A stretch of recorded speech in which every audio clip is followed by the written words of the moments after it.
Well, I will quickly, as people connect to audio and get settled, say a quick hello.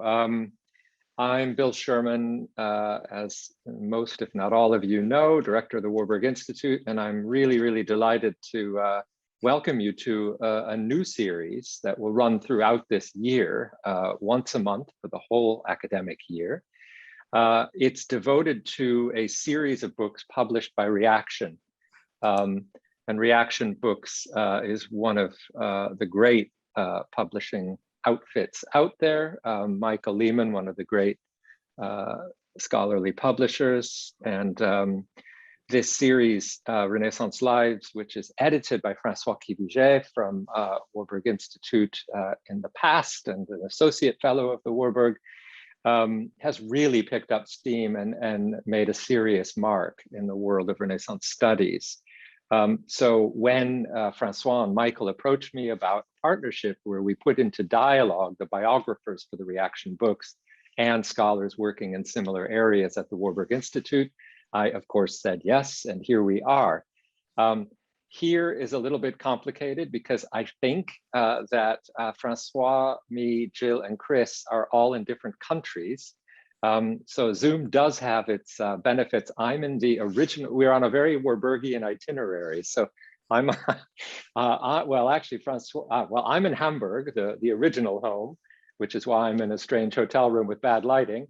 François is in Florence, so the spiritual home of Baby Warburg. Jill is in London, having just been in Italy. And Chris, who of course is always moving around between Italy and other places, is back in Baltimore at Johns Hopkins. So we come via the gods of Zoom, and we very much hope they will cooperate tonight. And so again, without further ado, I just want to thank particularly Chris for coming and speaking to us about the great Petrarch book, and Jill for joining him in conversation, but above all, François for having the idea and hosting and sharing. So François, over to you. Okay, well, thank you very much. I think I should highlight myself first. Spotlight for everyone. Yes, okay. Well, thank you, Bill, and welcome everyone to the first Renaissance Live podcast. Bill just presented the series. It's a double-sided series. That is, it's a collection of biography published by Reaction Books, and it's also a podcast series in which we discuss with the authors of the books in the series the ways in which some individuals in the long Renaissance have received, transmitted, or disrupted the lives of ideas, of tradition, and of systems of belief, and eventually affected our own understanding. Now, today we're going to talk about Petrarch with Christopher Celenza, author of the volume, Petrarch, Always a Wanderer. Chris is professor of history and classics at the Krieger School of Arts and Sciences of Johns Hopkins University, and he has written extensively on Renaissance humanism. I am also joined by another distinguished scholar of Renaissance humanism, Professor Jill Kraye, emeritus professor and former librarian of the Warburg Institute, with whom I should add that I had the privilege to work for many years. So the discussion will last about 1 hour, after which there will be a 30 minutes question period open to you, the audience, via the raise hand button, but I'll explain you this later if need be. Now, it is really a good thing to begin with Petrarch, because in so many ways, the Renaissance begins with Petrarch. And reading your book, Chris, I also understood that the Renaissance begins with Petrarch's very specific relationship to classical literature. For throughout your text, you allude frequently to Petrarch's intense, if not obsessive, relationship with the classics, which he cultivated from an early age by, among many other things, the daily diets of readings and rereadings of classical authors, starting at breakfast, if not earlier. Now, this approach to me is very reminiscent of, to give you an example, of the sculptor Donatello's obsession with classical art, or later in the 20th century, to what Bob Dylan and the Rolling Stones did with the blues and with American folk music. I mean that, strangely enough, Petrarch, Donatello, Dylan, and the Stones all have in common that as young artists, they were deeply infatuated with the language that they learned, that they absorbed well beyond our concept of saturation and nausea, a language which they practiced so much that in the end it became their own vernacular through which they changed themselves and eventually affected the course of arts and letters. So from this angle, Petrarch's relationship to the classics, as you describe it, seems less a matter of imitation than a process of absorption and self-transformation that might well have begun with self-effacement, but really evolved towards considerable self-affirmation in the private and the public spheres. Now, it is this process, I would say, that your book follows through examining Petrarch's beginning, through his core approach to the classical world, through his interior self and his conflicts, as well as through his multifaceted public persona in literature, in politics, in philosophy and religion. So my first question to you is this a fair characterization of Petrarch and of your book? Well, thank you. Thank you very much, François. It's a pleasure to be here with you, and I really did enjoy working with you on this book. You were one of its first readers, and I thank you for all that you contributed. And of course, I thank the Warburg for hosting this. I think the way you describe Petrarch is very interesting to me, situating him as you did in the context of other cultural figures who drew very deep inspiration from traditions that at the outset weren't their own, but then became their own. And I would say, I think what's most important about your remarks, and I agree with this, is that you compel us to think about what we might call the affective or emotional dimension of what Petrarch was up to, and what I would argue what a number of Renaissance humanists were up to, which is to say they were scholars, to be sure. I talk a little bit about some of Petrarch's scholarly work, for example, on the text of Livy, and the other things that he did. And in those episodes, we can see clear ancestors, I think, to the ways we practice scholarship, detail-oriented, trying to get it right, comparison, close reading. But I think that a number of them, not all, but a number of them had this other thing that you allude to, which was this very deep emotional commitment to what they were doing.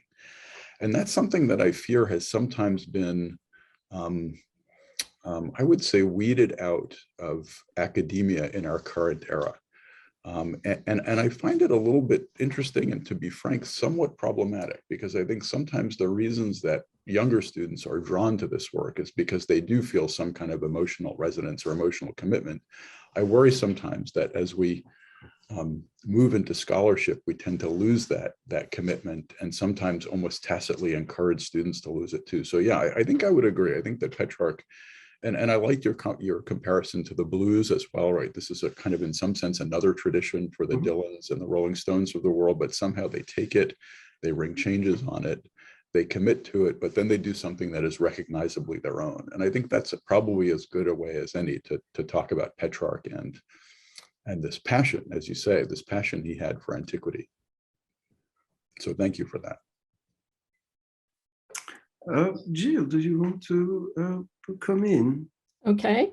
I'd like to begin just by pointing out that Chris and I first met, I believe, he can correct me if I'm wrong, in 2000 at the Renaissance Society of America annual Jamboree, which that year was held in Florence.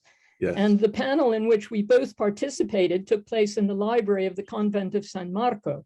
And I thought that was a very auspicious venue to begin what has been a long friendship based on our shared interests in Renaissance humanism and philosophy. Well, that's exactly, I'd forgotten that, Jill. That's wonderful. It's a great memory to me. Yeah. I'd like to begin, and this is maybe a question that's useful for the entire series. When I was reading your book, I learned a lot of things I didn't know, but I also came across a lot of things that, as a specialist in the Renaissance, I did know.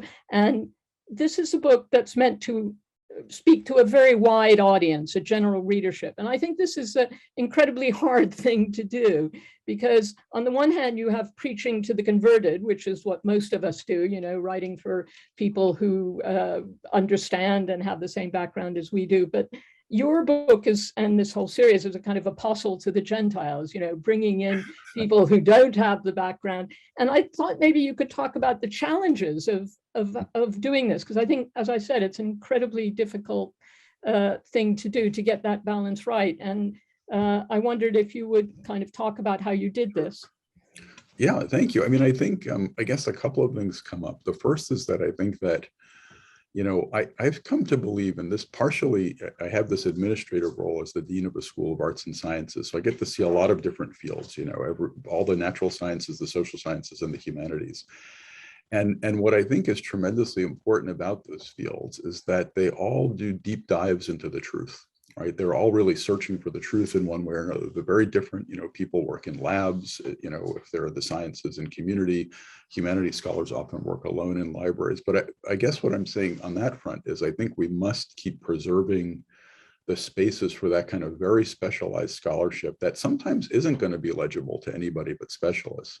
But I've also come to believe that we need to keep thinking about registers and talking about that work to audiences who won't have that specialized background. And I guess what I've found in the work like that I've done, some of the writing and then occasionally speaking, is there's a great curiosity among the educated public for hearing about these things, but it's just that they don't have the specialized background. And so for me, I guess when I wrote this book, and when I've written in that register before, I try to think of addressing very, very, new but very, very intelligent university students, right? People who are coming, who have a great curiosity, who might not know anything at all about what we're talking about, but are ready to learn and ready to do it. And that was kind of the voice I was striving for.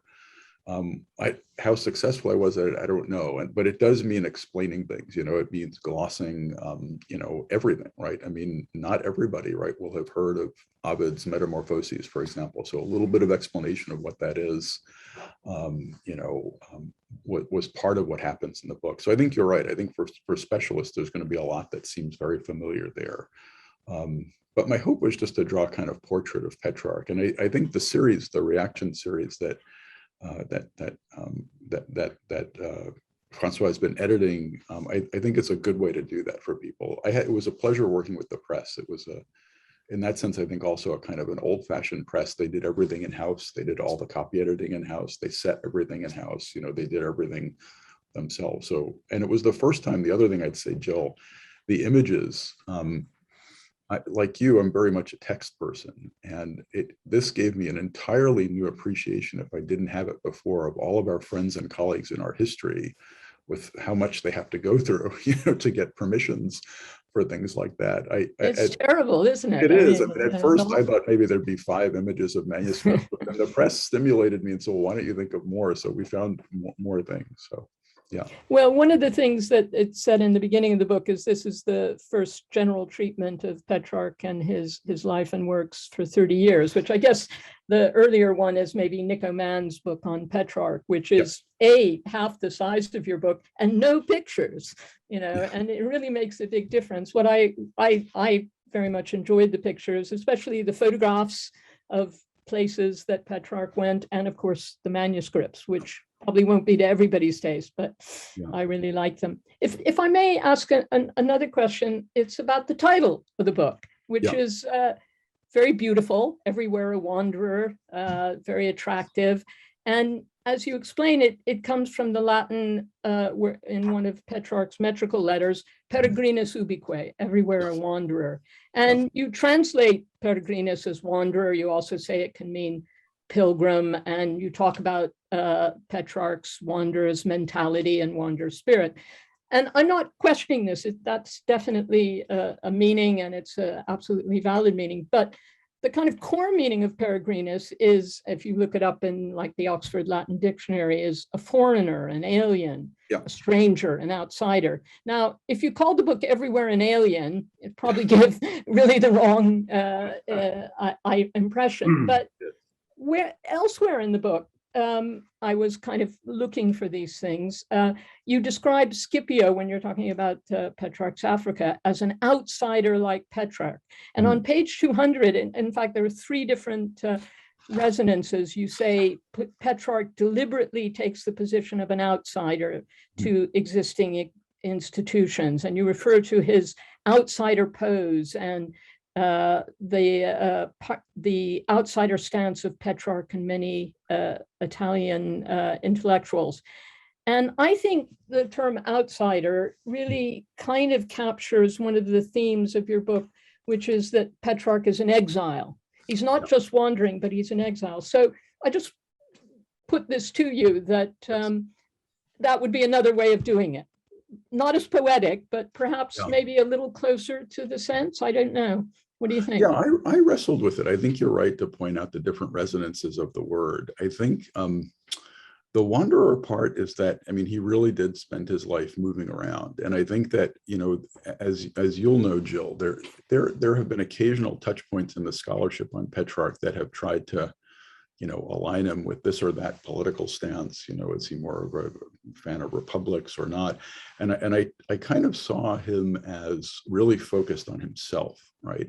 And so that's why, you know, him being a peregrinus, right, moving around a lot. So I think that was one thing that spoke to me, although I will say that your reading, I think, is equally important and actually in its own way does permeate the book. And that is to say that two things, I guess, the exile quality and then the deliberate self-situation as an outsider. So the exile quality, I mean, he talks about this all the time, right? You know, I'm a Florentine, but, you know, I was born in exile, right? I was born in Arezzo. You know, I'm a Florentine, but I was educated in France and raised in France and so on. And so I think from one perspective, right, you know, in that sense, he's looking at things from the outside, using that outsider status as a way to think through the problems he's seeing. I guess, though, the other thing that maybe is more important, I would say, is the deliberate self-situation outside existing institutions. And, you know, this is something that comes up a little bit in the chapter of the book that talks about some of his correspondence with Boccaccio, in one of whose letters Petrarch complains very bitterly about scholastic philosophers. And I think what he does there is a couple of things. The first is he inaugurates, I think, a very almost exaggerated to the point of triteness, humanist style of critique of scholastic reasoning, which tends to overlook all the good stuff, which overlooks, you know, the way that the Quaestio format could stimulate actual debate and airing of different opinions and so on. But what he's really getting at there is he's trying to say that these institutions have become not only places of conformism, but places of danger. And I want to situate myself outside of it. And I think that's something that's going on in different ways in his era.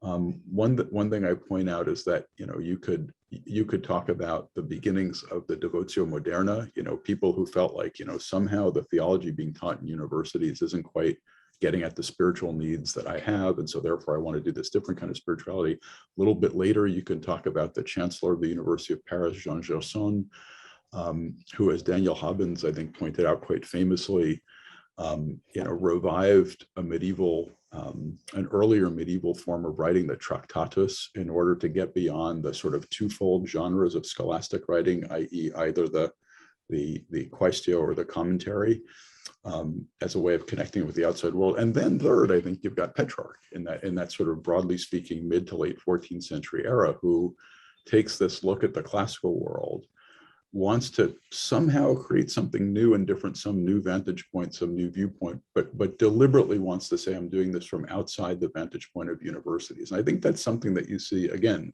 to the point of exaggeration, right, throughout a lot of the humanist movement. So I thank you for that. I think that's right. And you're right, that word peregrinus, really, just to bring it back to your question, really does have a lot of different meanings. Yeah. I think this point that you bring out, it was something I had in my list of questions to ask you, but is worth bringing in now, this anti-institutional bent of Petrarch. And it's kind of, I really found that quite an interesting idea, because being against universities and scholastics is one thing, being hostile to the church and what it's doing is another, and sort of seeing these all as categories, as institutions, and Petrarch outside of them, I think is a really interesting idea, and brings together a lot of critical voices and critical ideas of the time. And I think that's a kind of original idea of yours, but anyway, Thank you. No, I a mean, very stimulating way to look at Petrarch and to tie together some of the things. It's often very difficult to tie things together with Petrarch, and that I thought was a really good way to do it.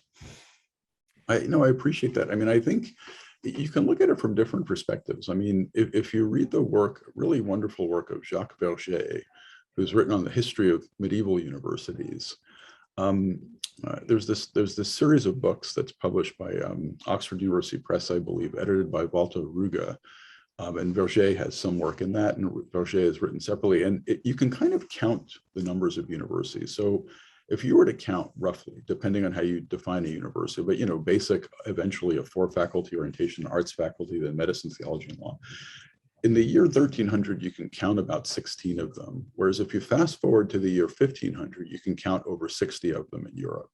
So on the one hand, that shows that that model works, right? But on the other hand, it shows that as that model was growing and becoming normative, it's going to, perforce, have developed habits. It's going to do some of the things that we complain about when we complain about universities today. It's repetitive, you're addressing things that are hyper-specialized, they're not connected to the world. As somebody who works inside a university, I always see those critiques as exaggerated, but they're there. And I think something of what Petrarch's talking about and what later humanists talk about universities has to do with that. It's just the proliferation of these really key core medieval institutions. And then how do you situate yourself outside of it? How do you critique it? And then at the same time, Jill, you raised the church, right? I mean, I think the 14th century, is the great century of, Avignon popes, who almost all of whom had degrees in canon law, right? And so they're building an institution in the church. They're building the government of the church almost on the model of other later medieval governments, right? I mean, they have an administrative branch, a financial branch, a judicial branch. And so in that sense there too, right, for someone like Petrarch, who I do think it's worth thinking with him, about this almost Bonaventure-like tradition where, as Jean Leclerc talked about long ago, you did a lot of book learning, right? But you did it eventually to leave it behind so you could get closer to God. And so I think that that's something that's present for Petrarch. I think he's a little tormented about it because he's always thinking about, well, I want all this worldly glory on the one hand, but on the other hand, I really do believe very profoundly in Christianity. So I think there's something there too, that once you see the church growing into something that looks like a late medieval government, once you see universities growing, where is that space for me, i.e. for me, Petrarch, as this medieval Christian, to have that very spiritual touch point with the religion? I can't find it. It's hard to find it. And so sometimes he's angry, this outsider situation, and sometimes it's very almost withdrawn, right? He gets a little bit depressed and just spends time alone. Yeah. I want to talk a little bit about this, something you say about Petrarch's attitude towards Christianity. And right in the beginning of the book, you say, though he was by no means the first thinker to develop a consuming passion for the ancient world, he was the first one to make it a cultural ideal that had staying power. And he did so in a way that can seem paradoxical at first glance, by adapting it to his own age and his own very specific Christian sensibility. Is that really paradoxical? Because this is really what I would say is part of this very large phenomenon that goes back to Thomas Aquinas and forward to Pierre Gassendi in the 17th century, that in order to make the ancient world useful in the way that you stress that Petrarch wants to do, he wants to use the ancient world as a model, it's got to be Christianized. There's no two ways about it. Otherwise, you have to construct an idea. You have to become a kind of idea that the ancient world cannot speak to us. If it's going to speak to us, there's some way that it has to do it. And is this paradoxical? This is something I think Petrarch did. He did it very much with Stoicism, as you point out a bit, and I've also done in relation to Stoicism. But I think that he's one of the first. Well, he's not one of the first, because I think it's a medieval trend as well, that this is kind of a necessity. If you want the ancient world, if you want to revive and restore it as he does, it's got to be Christianized. And we think of it as paradoxical, but in the context of the 14th century and the Renaissance, is it really? Yeah, no, that's a great point. And in a lot of ways, it's a valid critique. And I guess what I would say is, that gets back a little bit to the general reader thing, right? I think when people think of Renaissance, right, rightly or wrongly, they sometimes think of, whatever they might associate with modernity, and however that association impinges upon whatever understanding of secularism someone has. That's one way I thought of it, as, as paradoxical to what a general reader might think. However, I will say that, and this is something that, my great mentor, Ronald Witt, pointed out, you have people in Italy doing things that arguably have humanistic qualities, most especially this idea of writing in and imitating classical Latin 2 generations before Petrarch.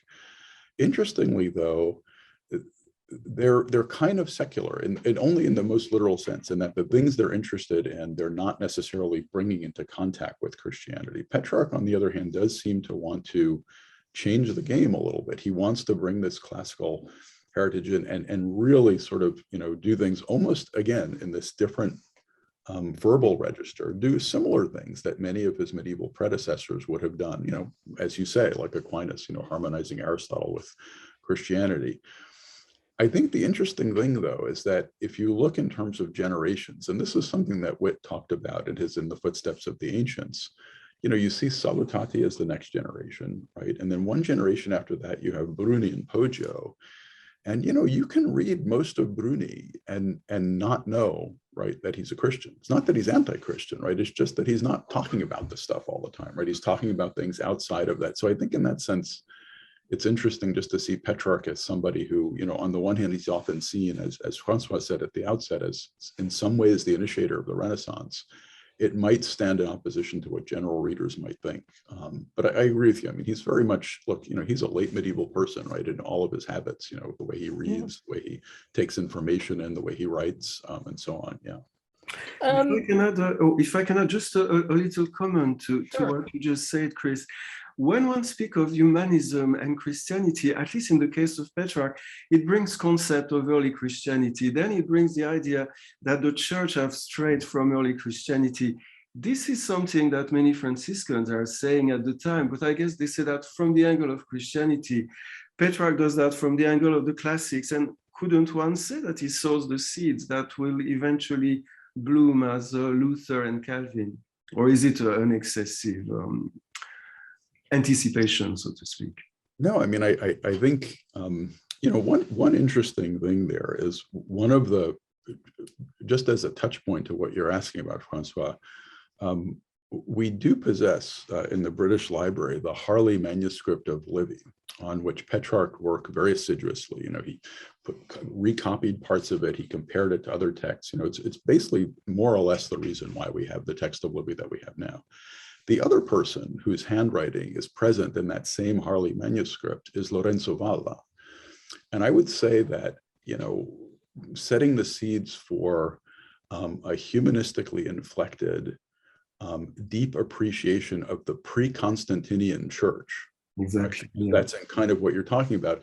I think there we could see some connections, right? I mean, there's always, I think, been this call to origins. And I think you're right to say that there are Franciscans who, throughout the history of the Franciscan order, right, they're little breakaway factions and things. And most of those breakaways have to do with, do you have the right version of the initial message of Christ, which was humble, which was about evangelism, which was about, basically the Sermon on the Mount, right? I mean, that kind of an ethos. What happens, right, when a church starts to get caught up in, inevitably, right, in the social hierarchies, the political structures, and the sort of institutional apparatus of governments, right? And this is something that, if not necessarily with Constantine, certainly, a century or so after him, right, is starting to happen with ever more vigor. You take the career, of, say, a Gregory the Great, right, who's Pope from 590 to 604. I mean, he comes from a senatorial family in Rome. It's almost inevitable, right, that when he starts to do his thing, right, he's going to be replicating the instrumental habits of what a senatorial aristocracy would have done. So, I mean, I think if you're Petrarch, you're certainly part of, in some ways, a medieval tradition. Looking back to what the original qualities of Christianity should have been, in your view, and then I think Valla really would be the sort of the intermediation, the touch point, because of course Luther, you mentioned Luther. I mean, Luther knew Valla's work quite well, right? We know he knew things.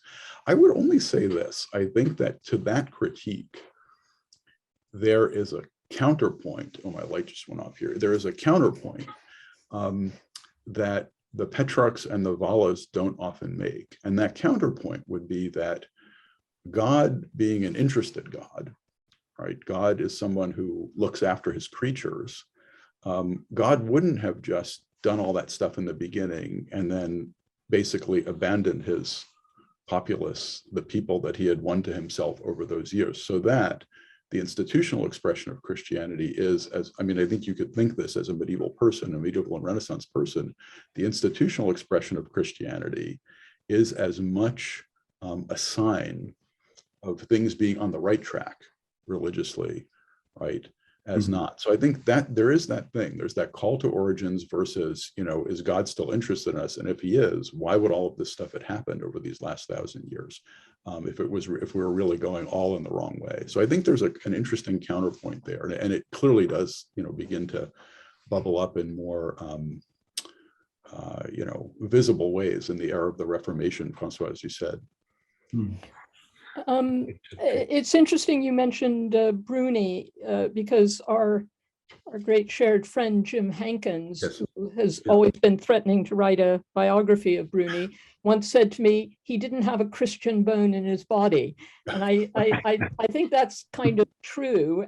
But to me, this makes him atypical. I think Valla, who was deeply concerned with religious issues, is much more the mean. And unfortunately, because of Hans Baron and people, Bruni has become the archetypical humanist. But I think Valla is, and I agree with you, especially works like On the Profession of the Religious are really, you can almost hear Luther or at least Erasmus in them. I would like to ask a few more questions inevitably about humanism.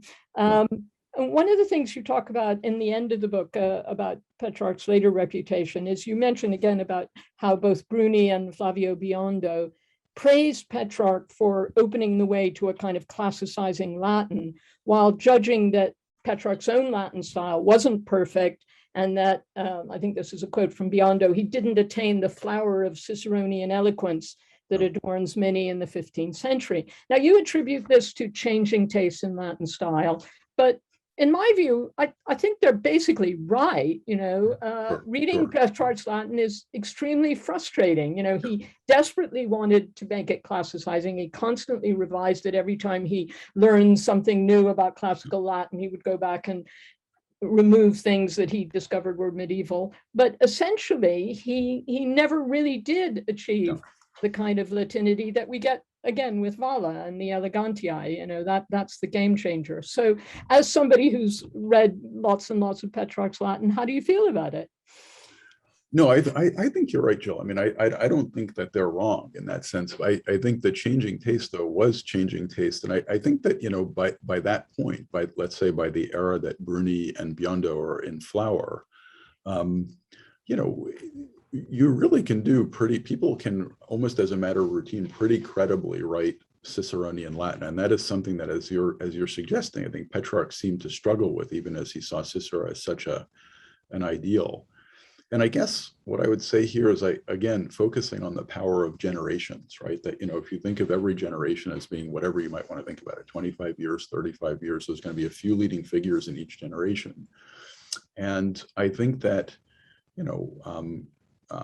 by the time you do hit the era of Bruni, Biondo, Poggio, there is this sort of mastery of Ciceronian Latin. I think when you get a generation or so later, let's say even by the time you get to the era of the sort of 70s and 80s, the 1470s and 80s, and I'm thinking here especially of Poliziano, I think you start to see people almost playing around with that because people want to do something new, right? So, Poliziano will be the first to say, that he likes Statius, right? And he likes people who are a little bit off, they're not quite these canonical authors. And so I think that in some ways, using this language, right, that for everybody, right, after whenever you want to pick the date, the 7th century, 8th century, for everybody was not a language you learned at home, right, in the house.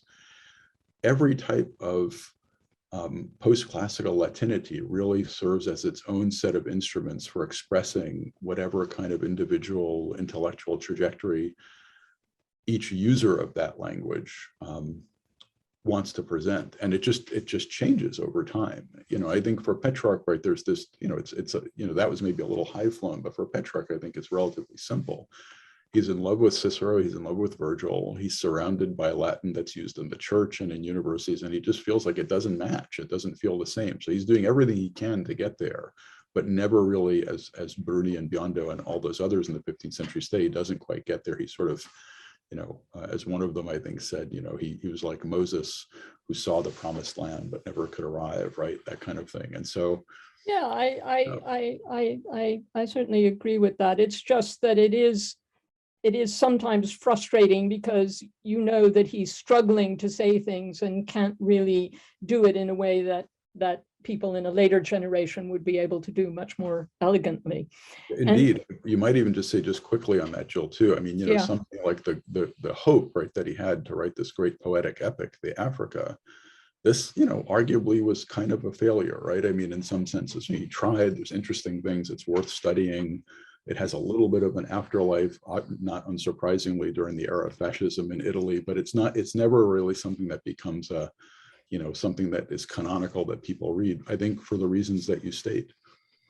Yeah, it's interesting. And if you look at the books of Petrarch that were printed in the 15th century, I mean, we can do that because we have the incunable short title catalog, so you can get a pretty comprehensive list. And the Latin works of his that were most popular were not the letters, which nowadays probably are the ones that we read, but things like the history of Griselda, which was a very interesting thing.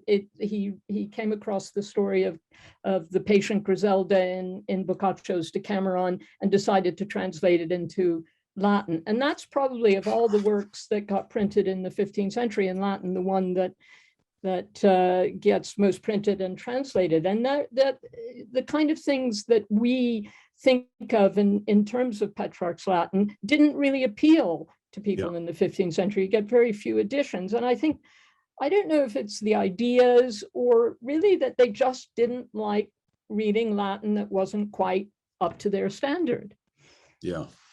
Boy, that's a great question. And I would have a great point to make. And I think it's very stimulating. And it makes me think that, I think one of the great tendencies in scholarship on the 15th century now, and I'm thinking of people like David Lines and Eugenio Refini and Sara Miglietti and others who've done work of this sort, is thinking beyond a kind of Latin vernacular divide, right? And instead seeing that there's different registers and people are doing different things. And the Griselda example is very interesting, right? Because this is something that by then, is becoming part of, even if it's subterraneously so, it's becoming part of a kind of a canon of Tuscan, right? And all of a sudden, here's a way of giving it in its Latin translation, right? Giving it, in some ways at that point a higher status, right? Making it seem Absolutely. like, okay, right? And it would only be later, right, that the things would switch, right? And native languages would come unabashedly to be seen as superior to, a second language. But at that point, I think canonizing something also meant, presenting it in a certain way. So as you say, printing is a big deal, right? When people choose to print something that shows that you think it has some staying power, at least, or you hope to. But the second thing is, the language, and right, all of a sudden, maybe this is a way of raising it up. But I definitely think that would be worth a lot of interesting investigation. And I certainly haven't done it. Can I jump in with a short question sure. at this stage?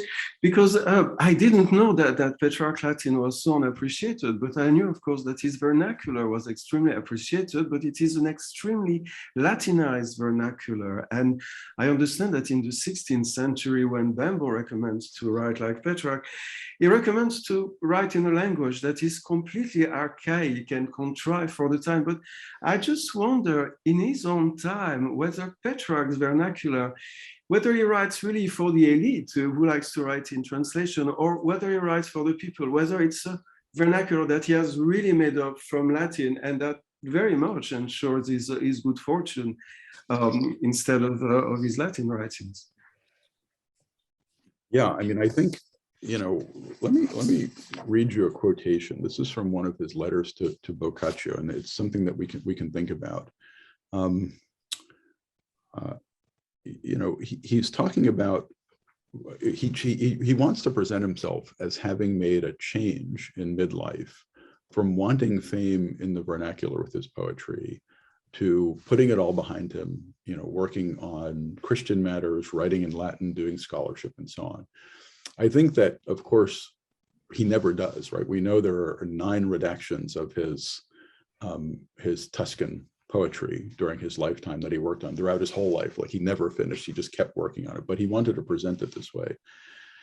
And here's what he says. He says, having heard this once and then again and then quite often and thinking it over ever more intensely, I finally came to the realization that by building on soft mud and unsteady sand, I would be wasting time, and that I, along with my work, would be torn apart at the hands of the crowd. And what he's talking about there in the letter is, you know, he had written this vernacular poetry, but then he hears that, you know, people are reciting it, but they're making mistakes and they're saying things differently, right? And the work he uses is, you know, it's being discerpi, it's being torn apart, right?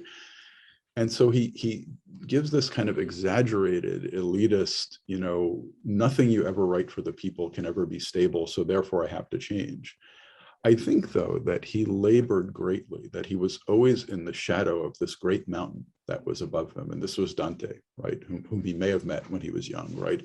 And I think because of that, you know, he's this very tormented relationship. When he writes to Boccaccio, he talks about him and he's clearly referring to Dante, but he doesn't name him, right? And there's this whole sort of interesting discourse about, well, Boccaccio, look, you know, if I'm number 2 in Italian poetry, at least you're number 3 in vernacular, you know, and this kind of thing. And so I think he's got a very tortured relationship with the vernacular and who his audience is supposed to be and whom he wants it to be. All of that said, though, he clearly has this one side of him that, as much as he likes sort of otium and being able to retire and be able to pray and to think, he loves being celebrated in public, right? And so he's very, you know, I think there's those 2 sides of him. On Petrarch's tortured relationship with Dante, I don't know if you know this interesting letter that Giovanni Pico della Mirandola wrote when he was a 23-year-old, and he was writing to Lorenzo de' Medici, praising his poetry and claiming that it was superior to that of both Dante and Petrarch. And he says that Petrarch writes sweet-smelling, florid, and ornamented verses, which are nevertheless so empty that penetrating beneath their sonorous melody, one appears to be staring into the Epicurean void.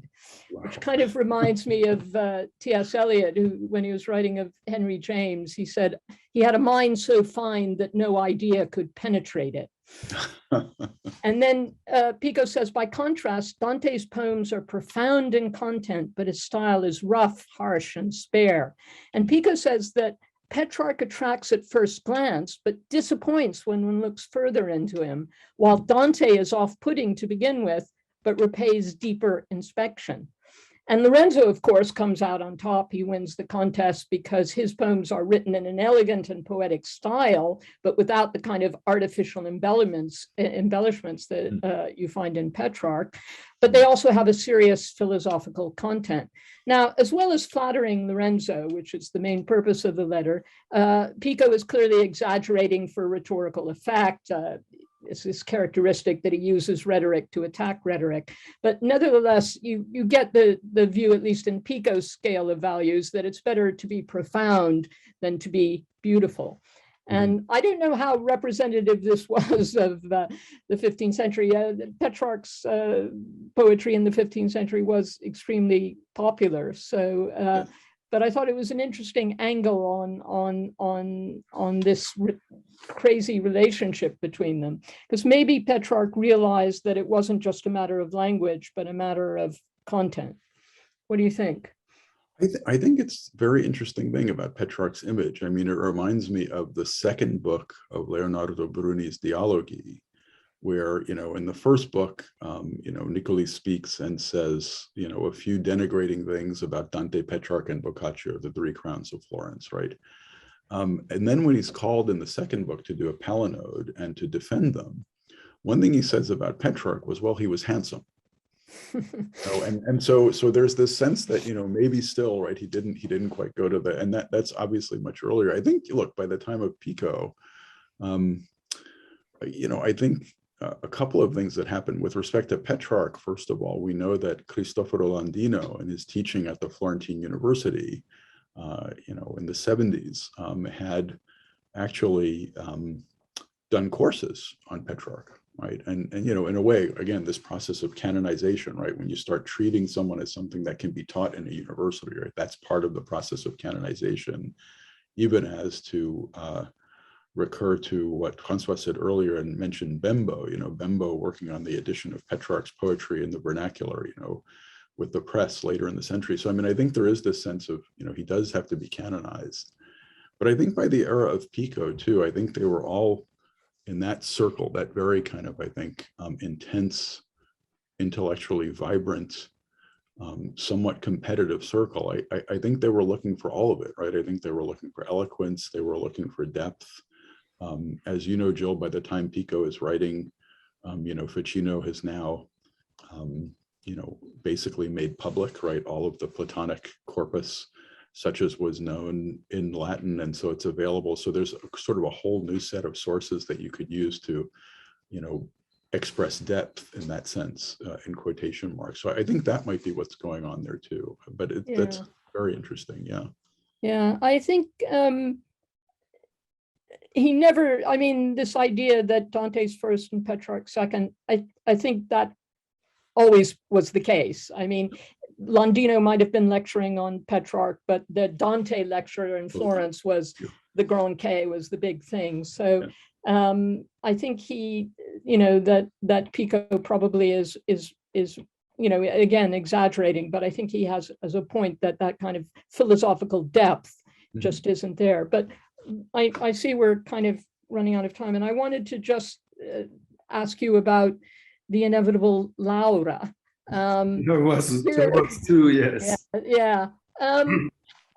You're very cagey in the book, I think, about whether you think Laura is a real person or a poetic fantasy, something that Petrarch kind of devised, or whether she's a real person. Sometimes you seem to be referring to her as an abstraction, an unattainable ideal. But when you talk particularly about the annotation he writes on her death in the flyleaf of the Ambrosian manuscript, which perhaps we can talk about, you seem to really think that there was a real person, this is a real story. And I wonder how much what do you think about this? I couldn't in the book decide what your view was, or maybe it's somewhere in between.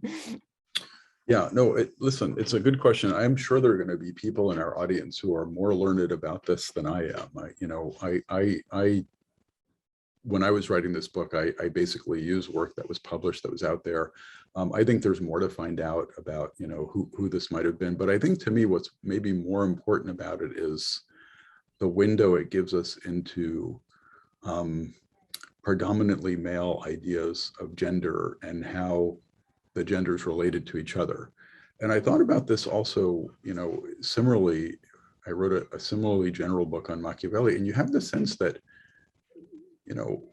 it doesn't seem like Petrarch ever had a real conversation with a woman, right? And like in the sense of just somebody who has a real personality and emotions and thoughts and interests, and that in some sense it's this very kind of, on the one hand, poetically fruitful, but on the other hand, I would say almost dangerous idealization of a woman as a muse, right? So, although Laura, has a few words to say here and there in Petrarch's poetry, she's basically silent, right? I mean, she's an image, she's something he uses almost obsessively as inspiration. And so I think that's the lasting legacy of it. And I think, again, I mean, there's parts of this that are fruitful poetically, but then there are parts of it that really both encode and I think perpetuate ideas of what women were supposed to be in ways that certainly have not been positive over time for society.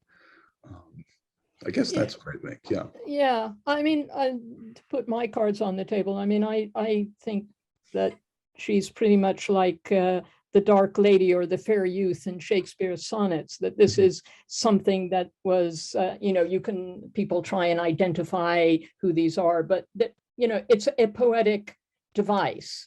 And Yes. I think I would plunk down on the side of people who regard Laura not as a real person, but as somebody, and people have done, as you say, there's a lot of literature on this, the role of Propertius and the elegies, which Petrarch knew very well, and the idea of Cynthia as somebody who he has first meets, and then the story of her death, that the whole structure of the canzoniere in some ways is modeled on Propertius. And lots of the things that he says, even in the Ambrosian flyleaf, there's a kind of numerological, you know, she's the first time he sees her is 21 years to the day, to the hour of her death. And right in the middle of that, or 2/3 of the way through, is his poetic coronation, which also happens on the first day. All of this makes me tremendously suspicious that we're in the presence of a device rather than a real person. And Nick Oman, who's done a lot of work on this, points out that before 1341, which is the year of Petrarch's coronation, there's no mention in the poetry, anyway, the poetry we know was written, of Laura.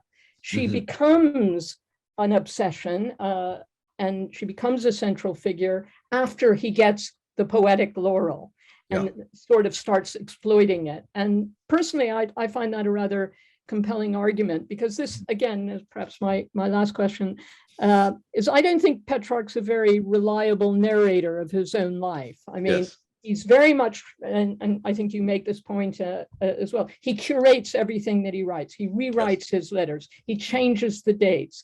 He has a very clear, and you talk a lot about his letter to posterity, he has an image of what he wants posterity to think about him, and he just molds the facts to fit them. And therefore, most of the things, I mean, the letter about the ascent on Mont Ventoux is a really classic example. As you point out, he's paralleling the experience of Augustine, when Augustine has a similar, opens a Bible and finds a very meaningful thing in St. Paul's, and Petrarch opens the Confessions and finds a meaningful image in the Confessions.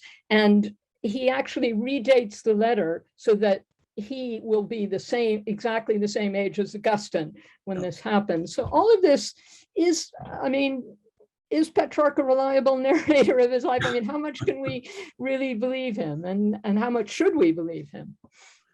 No, that's a great question. I mean, I think the simple answer is no, right? He's not a reliable narrator in the ways that we think of historical verisimilitude. But on the other hand, I wonder about anyone who does anything autobiographical and how reliable they can be, right? I mean, in some sense, I think it's true, though. I mean, and the coronation episode is a perfect example, right? I mean, he says, you know, he was just sort of hanging out in Vaucluse at one point, and, you know, all of a sudden on the same exact day, he gets 2 letters, right? One from the Roman Senate, the other from the Chancery of the University of Paris.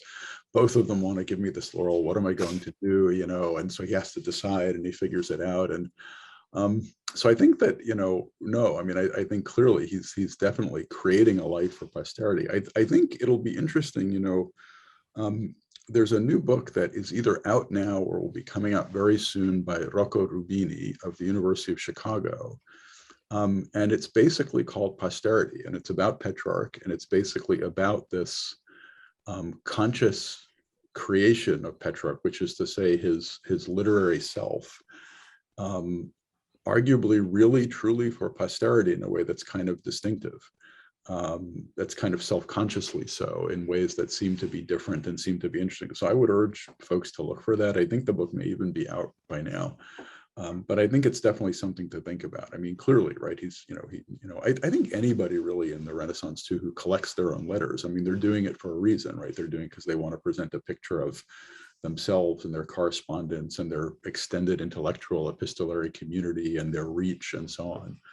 It's true, and a lot of people, a lot of humanists, particularly in the Renaissance, collect their letters, but very few of them do the kind of very careful arrangement that Petrarch does. A few of them do, Yeah. and almost Good. nobody rewrites them in the way that he does. So, I mean, Yeah. he's a kind of extreme example. But I think your point about anybody who writes an autobiography is right, because the kind of people who try and model themselves on Augustine's Confessions, like JeanJacques Rousseau, it's just full of lies. It's an attempt to create an image, and the Petrarch seems to be very much in that line of with something that he probably learned from Augustine. Also, I think from Cicero, because Cicero's letters, I think he learned how to present yourself and how to give an image of yourself. And because we don't have many from that period, we don't have many documents that are independent. We have to depend, we have to rely on him, but I think with a